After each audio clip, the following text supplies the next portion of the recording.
Your weather says pretty day today, mostly sunny, 67 degrees, your projected high temperature, 51 in downtown Indiana right now.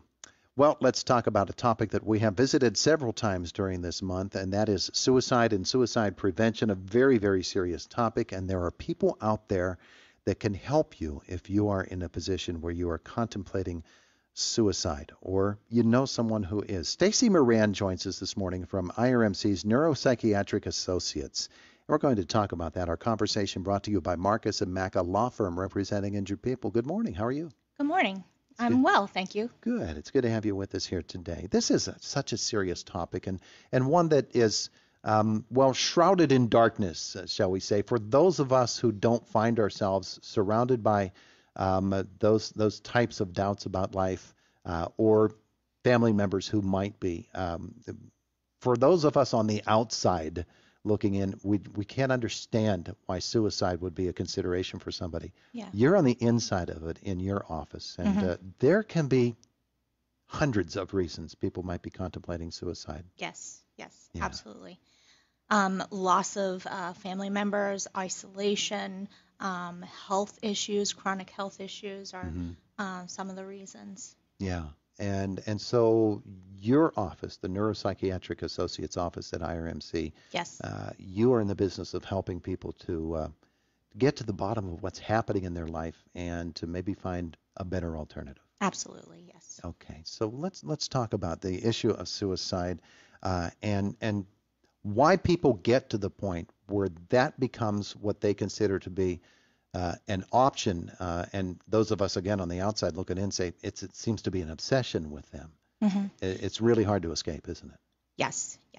When you're feeling down, sometimes you feel like there's no other way out than to commit suicide. And it's a terribly difficult process that they're going through. So somebody who has those suicidal feelings, and those of us who don't but might be around them, are there signs we're going to see in their life that we're going to recognize could be danger signs? Yes, absolutely. Actually, many people, 2/3 of people communicate that they have some suicidal thoughts before they commit suicide. Some of the warning signs include giving away belongings that belong to them. Sometimes they say to their family members, they try to make amends with family members, or they communicate with them that they're sorry for past wrongdoings. If they have, isolated themselves, if they have quit their jobs, things like that. Yeah. That being the case, it seems like there isn't really a particular group or groups of individuals who might be considered higher risk than someone else. Is it that difficult to identify who might be at risk more so than another by demographics? No, it's not. Actually, there have been a lot of studies that indicate who is at higher risk. Certainly, the highest risk is men over 85. They're at the highest risk, followed by middle-aged men and women, ages 45 to 55. We can categorize it in different ways by age, gender, race, education, occupation, and family history. A lot of people with drug and alcohol use, and people that have prior self-injuries, people with family members who have committed suicide. Men are more likely to commit suicide than women. And there are a number of reasons for that. And I think one of them is our society portrays men as being strong. They're not supposed to express their emotions. They're not allowed to express any vulnerabilities. And so for that reason, I think men don't seek help. And I think that's why men are at higher risk. They're less likely to reach out to others and say, this is what's going on, I need help. Yes. Yeah. Yeah. What can Neuropsychiatric Associates at IRMC do to help folks? Well, I think identifying those people and use screening tools in doctors' offices. We offer medication management. We offer therapy.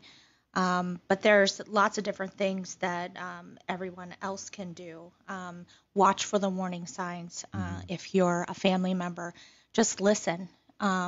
Like I said, 2/3 of people who commit suicide actually communicate to someone that they're thinking about it. And 47% of people actually have communicated that they are going to kill themselves before they do it. So pay attention. Yeah. Do people find themselves reticent to intervene if somebody has expressed an interest in suicide, or even, as you said, blatantly said, I'm going to commit suicide? Do they say to themselves, oh, he can't be serious.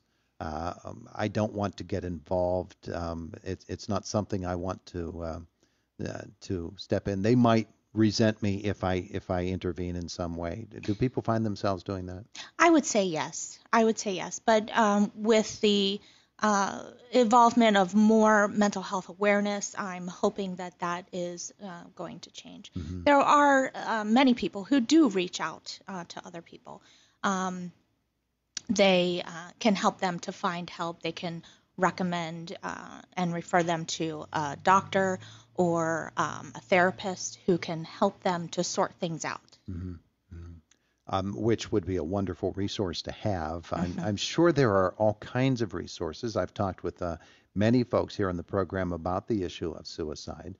Dr. Ralph May has been a wonderful resource for us, and he's certainly one. But what are some of the other resources that are available for folks who either find themselves contemplating suicide or know someone who is? Well, certainly Neuropsychiatric Associates is just one of the resources that they have. There are many other agencies like the Community Guidance Center, which Ralph May is affiliated with, Family Behavioral Resources, Family Psychiatric Associates. Those are all resources. If you're thinking about seeing a therapist, all of those agencies, including us, we have therapists.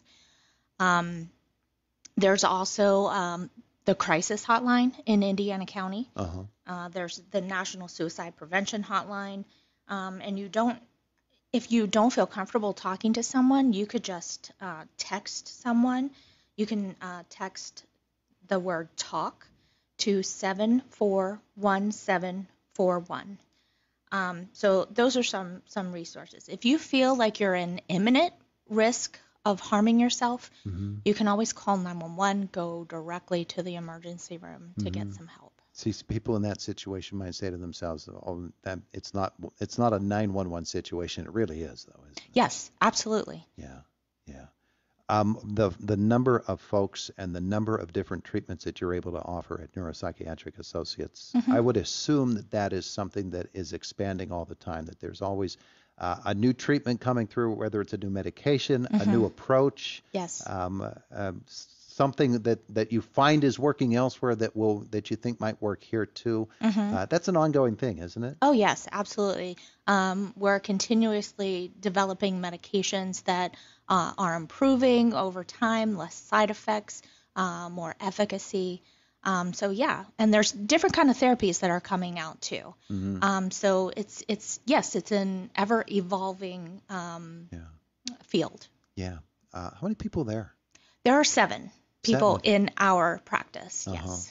And we think, okay, neuropsychiatric, it's a big group of psychiatrists just sitting around waiting for people to walk through the door. It's not that way. No. Unfortunately, we are very busy, and that's one of the reasons why I bring up some of the other agencies that are out there to help people. Yeah. Since the pandemic began, has the need for neuropsychiatric institutes seemed to have gone along and increased as well?